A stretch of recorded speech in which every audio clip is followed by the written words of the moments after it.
Well, hello, it's the end of 2021 and the end of an abysmal year for video games. Why I keep thinking it will get any better, I don't know. So as usual, a majority of the stuff I played this year was at least 5 years old.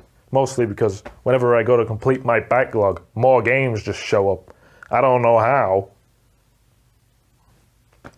Beats me. Now you see, I usually 100% games and make a video on it, but a majority of the games I platinum I can't make a video on. Yes, believe it or not, I do this for fun.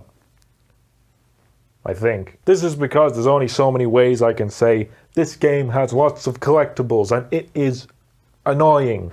So I thought, why not make a video going through every single game I 100%ed in 2021. So at the start of the year, everyone probably did what I did, which was... Wait a minute, the PS5's out and I'm nowhere near done with the PS3!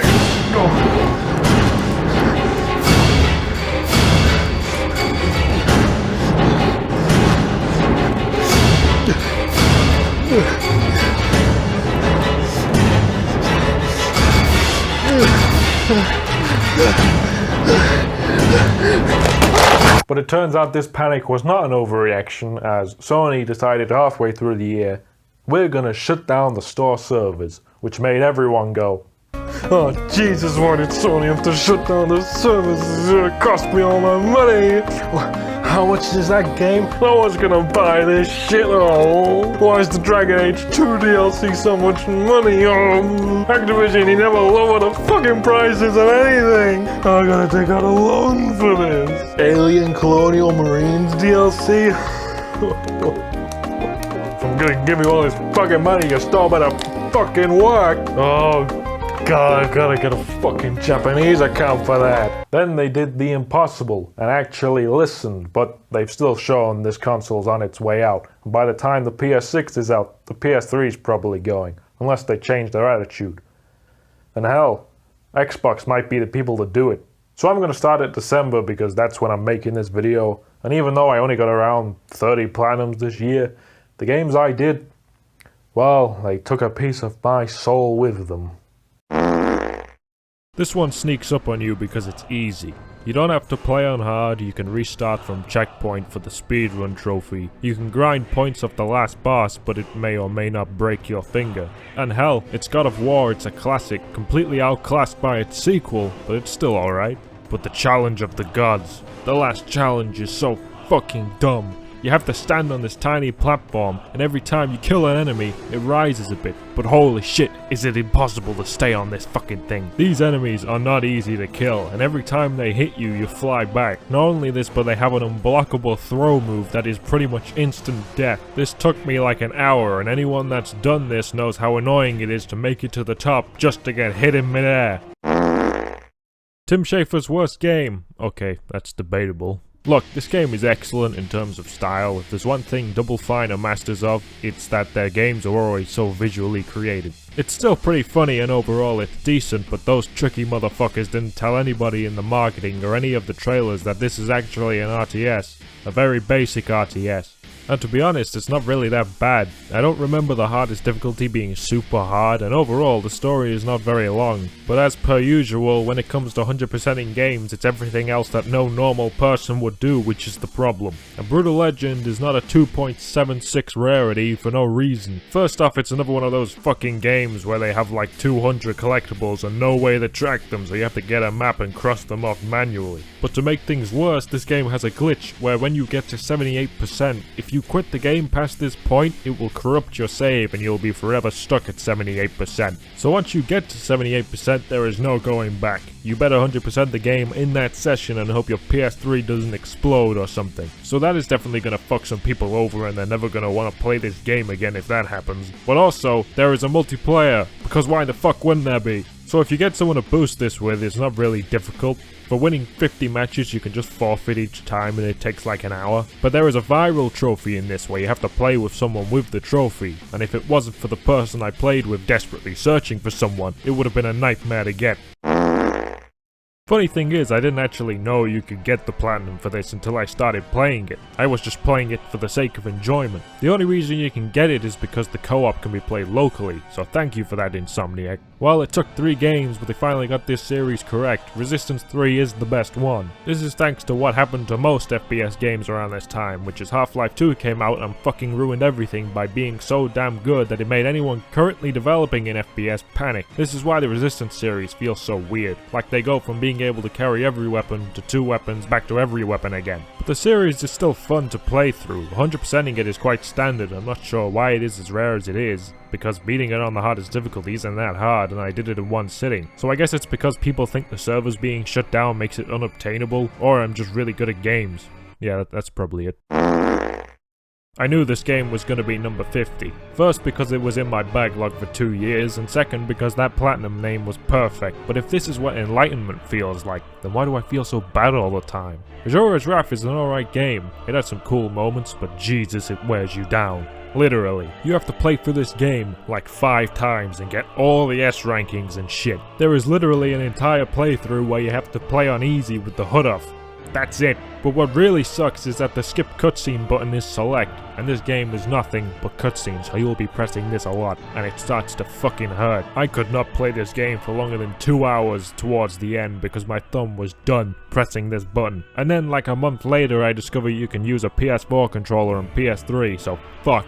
It's a rare platinum, but it's rare because it's not a game you're gonna want to play more than once. Welcome back, Mr. Payne. Hey Shepard! Fuck you! Shadow of Mordor, you probably know what this is. It's pretty good. One of the only good things to come out of the horrendous year that was 2014, and platinuming it is okay. But the DLC, oh my god, this was a fucking adventure into Mount Doom itself. The Hunt is My Mistress is way worse than anything in the main game. You have to kill all 5 war chiefs and all the captains without dying in 40 minutes.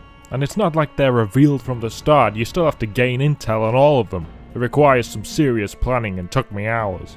There is also another one like this in the other DLC, but that one is not as bad. It was still kinda fun though, simply because this game is satisfying to play. If it wasn't for that though, fuck this achievement. This one exists simply because they wanted to capitalize off the movie, and you can tell because the whole game is nothing but filler and overall is not a very good LEGO game. April 30th, 1945. When he first spoke of Demonpickle. Reznov told tales of a hero. Someone we should all aspire to be like. At times, I have seen him show mercy, and at others act with complete brutality. I do not understand him. Perhaps heroes need not question their actions. Yeah, I did a whole video on this. Great game.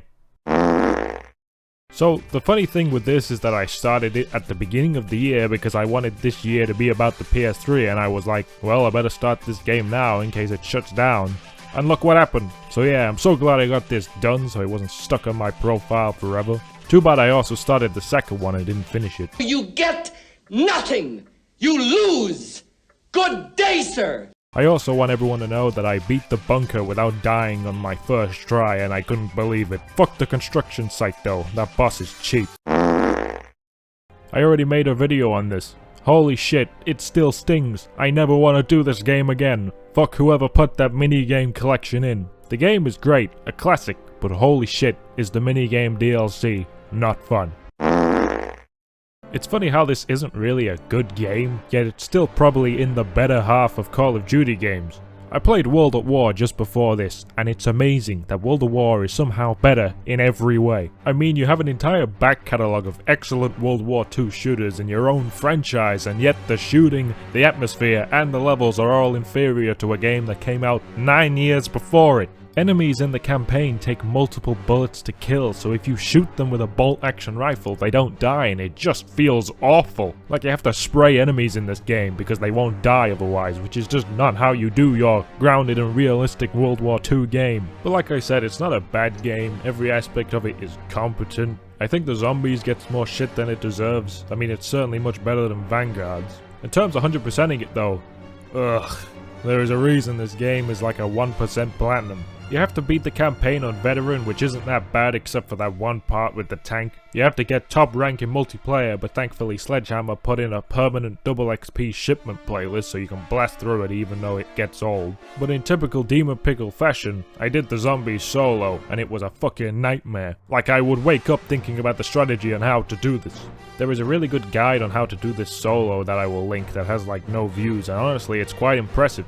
Like, I never would have figured you could get the Easter egg done by wave 23. It's one of those trophies where you cannot rest until it's done. But I did it. But I haven't done the DLC yet because in typical Activision fashion it costs £7,000 and never goes on sale. Oh my god. When I started this one I was like, well, I'm never doing this one. I started it just to play it for fun, but then I bought 2 PS3s. First off, Escape from Butcher Bay, really good game. Assault on Dark Athena, not so much. But Riddick has multiplayer. I have no idea who it was made for, but it was definitely dead on release. And they want you to win 1,000 matches. Those motherfuckers. You wanna know how much they thought about that achievement? They literally messed up the trophy icons, so you get gold for 10 wins and bronze for 1,000. Why? Now it takes about 2 minutes to get a win, which if you do the math it means it takes about 30 hours of shooting your old account in the corner with a grenade launcher. What makes it worse is the shooting is inconsistent and it does not feel or sound good, which yes, makes a big difference. I think this is the worst multiplayer grind I've ever done, maybe, but we'll get to that. Okay, I get it. I did not do a video on this, but that's because I didn't have much to say. It's a really good game and not super difficult. Other than like the last boss on the hardest difficulty, it's not that bad and you can use the super costume for the bloody palace. Honestly, I still think I like the first one more. I think this one has the better combat system and maybe bosses, but the normal enemies in DMC3 are all the same. But also the chess pieces and the ones that spawn enemies over and over are fucking no fun to fight at all. It's still 1,000 times better than the second one, and I bet when this game came out everyone was like, I really hope this one isn't fucking terrible. Jesus, DMC2 was bad. It's honestly one of the worst games I've ever played. Honestly, I like to give games the benefit of the doubt even though I'm a cynical asshole, but this game is just bad. That's it. Like, I find it interesting to go back and play games that no one really talks about, and sometimes you find some good aspects to them. I mean, look at the following Spec Ops The Line has gathered over the years. But Kane Lynch 2 is lazy. That's the best way I can sum it up. I had to force my editor to play this game and we beat it in one sitting. Like, you'd think they'd say, okay, our game isn't polished and is super linear, so at least we can make it long. But it's 3 hours. Where did the development time go? And then you see there is a multiplayer mode. And it sucks. Have you any idea how hard it is to get 6 people to do a grind that takes a long time? And the servers are unstable? Fucking days of staying up till like 3 AM doing this stupid grind. And there's DLC! So no, I would not recommend this game.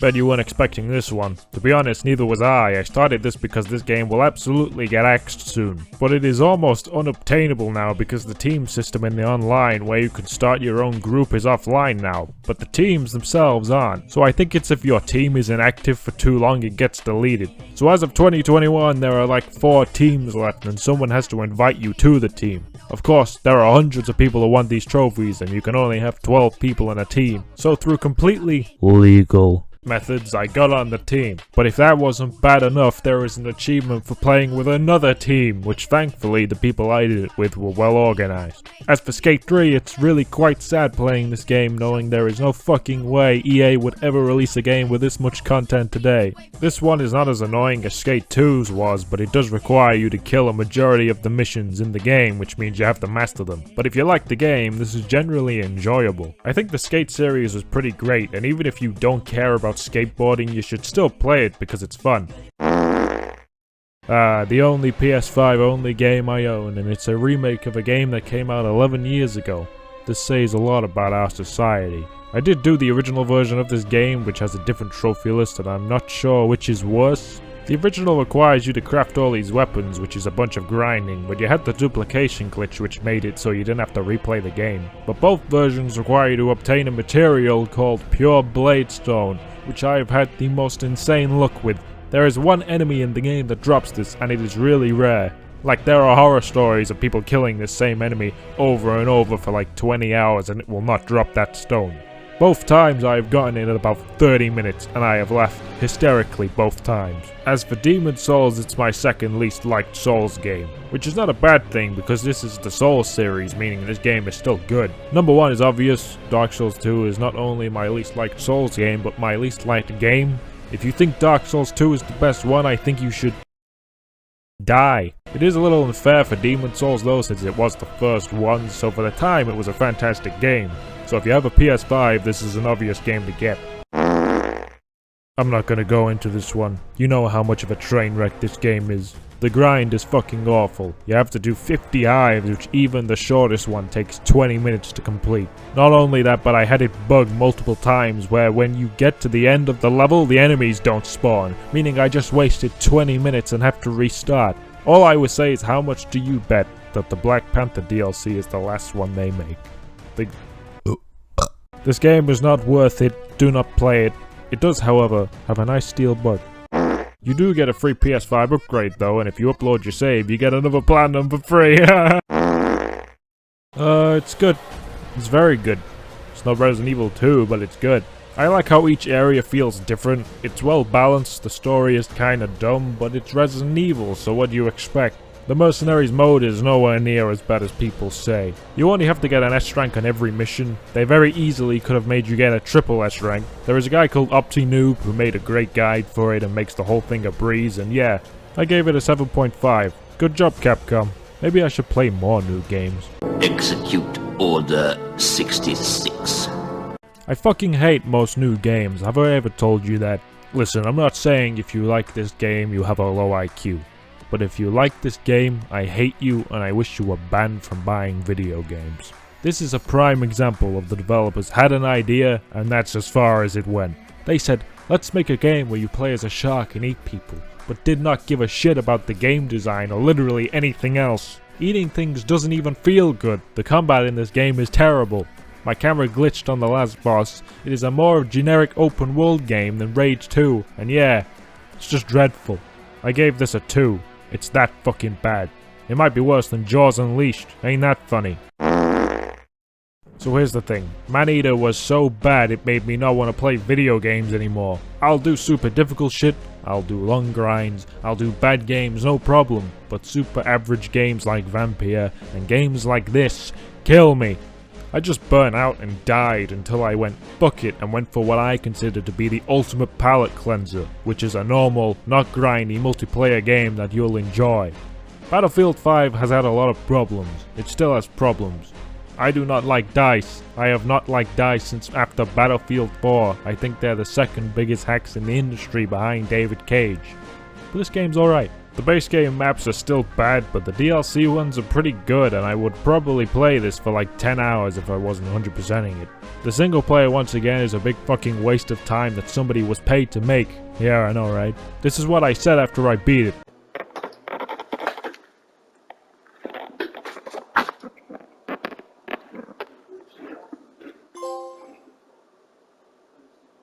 Well, that didn't need to exist. The multiplayer, other than getting 500,000 score, has some miscellaneous trophies that a lot of people boost, but I didn't do that shit, I did it legit, and it's really not that difficult if you just bother to look it up. Would I recommend this game though? No, I mean, there's still no reason to play any Battlefield game other than 4, because they still haven't figured out how to make anything good in 8 years and counting. Under the sea. Under the sea. So, I've already played Subnautica on PC, so I wasn't interested in playing this game on console, and then they gave it to me for free, and then I found out if you use the dev console and cheat, you can do it in an hour. It's technically a video game, I've technically played it before, I don't feel bad about it.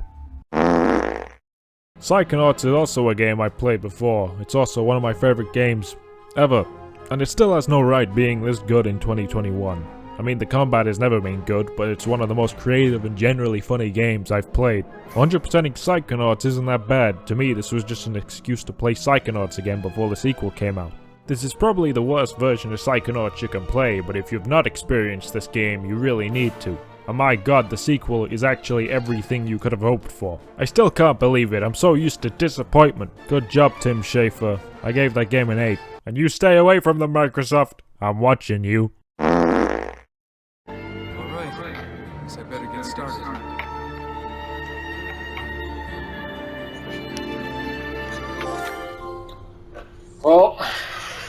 I really wish I didn't play that again. Dude, when this game came out, I thought it was the best game ever. Now I play it, and it's just another open world game. It's not really this game's fault though. If there is a genre that the 2010s will be remembered for, it's open world games, so this game feels really old now. The gameplay is basic, there isn't really that much assassinating, and the story is nowhere near as good as I remember. This is partly due to knowing what happens with all the real life stuff, so you just don't give a shit when Desmond is on screen. So I think this in the PS3 days was the most common platinum, mostly because the game was good, but it doesn't ask you to do that much. You only have to play each side mission once, you only need 10 viewpoints. But look, I know the feathers have been talked about to death, but I don't know if it is because I'm completely numb to collectibles and open world games now, but it takes like, I don't know, 2 hours at most, and it doesn't fucking touch finding all the chests in Assassin's Creed Unity, or the flags in the first game.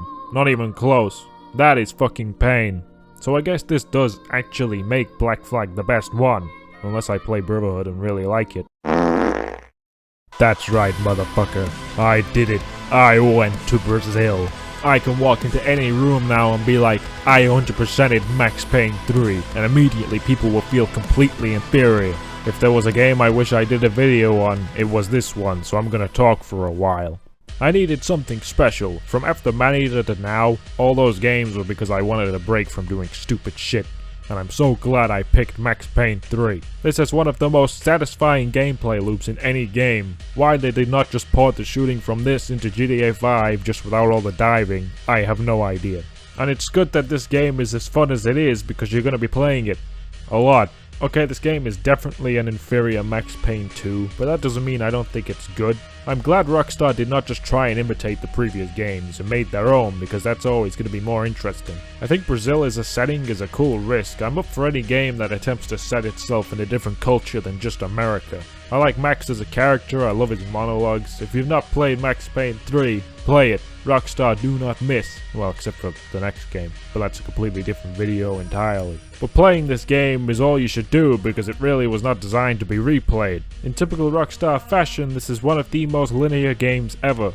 You have big cutscene at the start, you shoot about 5 guys, you get another cutscene, you shoot another 5 guys, and that's it. It is very disappointing. So when you have a game that plays exactly the same each time, why do I have to play it 6+ times? And yes, I said plus because depending on how good you are, this could be like another 10. You have to beat it on hard, hardcore, old school, which is pretty much just hard again, challenge mode, which does not need to exist, New York Minute, and New York Minute Hardcore. New York Minute is a speedrun where you start with 1 minute and every kill grants you time. If the timer runs out, you lose. But then there is New York Minute Hardcore, which is thankfully on normal difficulty, which is pretty easy, but you still have the timer except it's for the entire game, not just each chapter. And you can't die. If you die once, if you run out of time, you go right back to the beginning.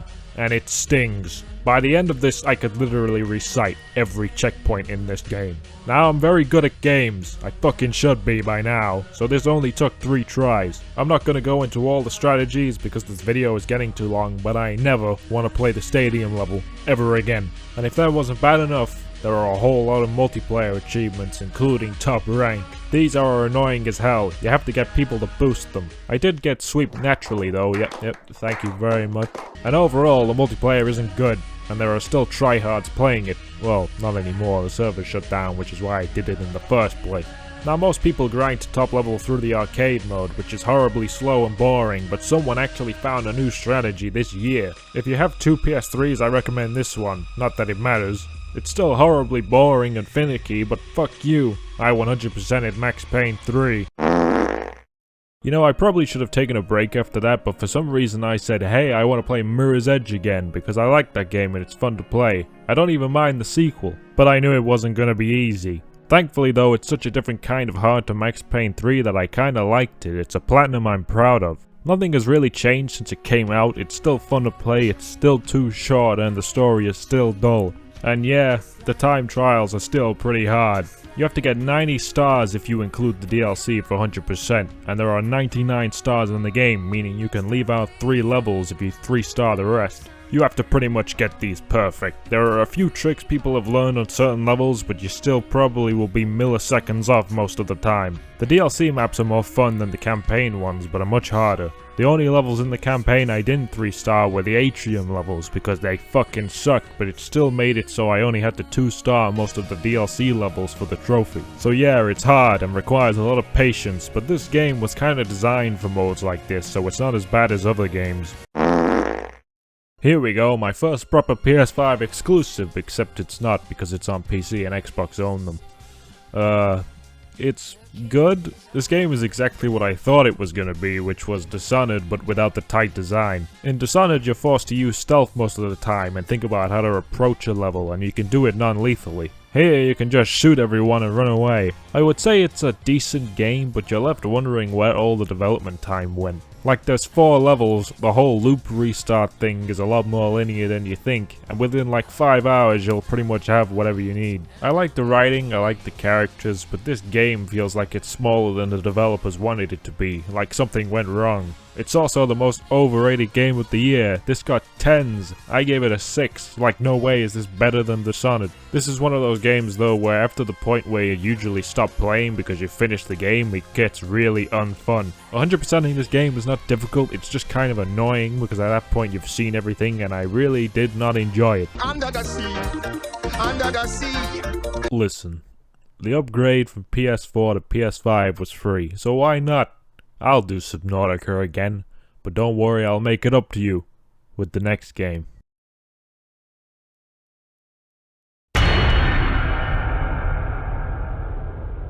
If you wanted to know where the line is, this is it. I am never doing this again. This one is notorious, I'm not even sure it's bragging rights, but if you go on someone's profile and they've done this game, you're like, holy shit, this guy's insane. And well, I did it. It took me 40 hours over a month of playing. Of course, I'm talking about this game's multiplayer. I remember playing this when it came out and it was actually enjoyable, but of course no one plays it now, and you don't want to do this legit. First off, except for the multi-kills, this is with 2 PS3s, so if you have to boost someone else, this is 80 hours, which I would never do. And hell, if it wasn't for the leveling glitch, this would be practically unobtainable. This would be like 200 hours. It's all because of one achievement that requires you to do all the weapon challenges. If it wasn't for that, this would be simple. Funny thing is, even though Riddick was half the length, I probably disliked that more because at least killing people in this game is satisfying and the reload animations are good. Like you take pleasure where you can get it with this. But Far Cry 2 as a game has aged. The campaign is kind of basic and there are far too many patrols, like you get shot at all the time. The sandbox is still impressive though, and it's still probably the best portrayal of Africa in a game yet. But even the campaign is a nightmare because there are glitches and you have to find like 200 diamonds, which takes ages. But the shooting is still good and it's satisfying to play a game that doesn't hold your hand all the time. It's just that I don't think Ubisoft ever meant for anyone 100% it. The server shut down for this one, so that's why I did it. Yes, this is a wrestling game. Yes, this is the one that was horribly broken. And yes, half the roster in this game is no longer employed. So the WWE games are simple, usually not worth talking about at all. But the story mode in this game, it's like 12 hours long. Of course it's bad, but it's 12 hours long. But mostly, 75% of it is cutscenes and you can't skip them. It's really weird because you expect to just blast through it, but it just keeps going and I literally put the controller down and do something else. It takes that long. But yeah, this game was such a fuck up they took a year off, and you can tell this one is bad because the character models are hideous. God, these games are so good and they shouldn't be. They're the kind of games that I don't think a AAA company would make today just because of the amount of effort it takes. But then again, Capcom have gone a lot better recently, so I can hope. But these games, you know the story isn't like amazing, and 75% of it is escort missions and the rest is bullet sponge enemies that you try and exploit, and it's still really good. But once again, this is a game that gets fucked by its trophy list. I'm fine with having to find every survivor and playing the dead multiplayer mode, which only takes 2 hours thankfully, but then they make you use every weapon in the game, eat every food item and so on. But really it's one achievement, which is you have to kill 72,000 zombies, which you'd think would be fine, but then you realize it does not carry over into multiple playthroughs. You have to do this in one go, so you grab the SUV and drive around the park for like 5 hours straight. Why? Why do I have to do that? Was doing everything in the game not enough? Do I have to suffer more, Capcom? This game is good. I gave it a 7. I don't have anything to say except don't quit at the credits so you won't get the trophy for beating the game, for fuck's sake. I had to play the last 3 missions again thanks to that. I got this game for £13. Look up how much this game is. Yeah. This is a game I'd been wanting to play for a while because it's made by Suda51 and Shinji Mikami, so it's probably gonna be weird and pretty good. And it is? Here's the thing about Shadows of the Damned. It was outdated when it came out. If this game came out after Resident Evil 4, I don't think you'd question it. This game came out in 2011. That's when Skyrim came out, which is probably why not many people know about it. But factually, I think the dev team knew this, which is why it's only about 6 hours. And hell, they even understood how not replayable it is with the trophy list. All you have to do is beat the game on hard and get the collectibles. Well, that would be the case if the programmer behind the achievements made it so the difficulty trophies stack. So with almost every game, if you beat it on hard, you unlock the hard trophy and all the difficulties below it. But in this game, it only unlocks the one you're playing on, meaning this one mistake makes it so you have to play the game 3 times with basically no difference, and this game has no skippable cutscenes. God damn it, it can never be simple, can it? And that's it, that's 2021. 2022 doesn't look like the worst year for video games, but, well, I've been disappointed before. As for what I'll do next year, I have no idea. But I do know it doesn't contain Far Cry 2, which makes it automatically much better. Right?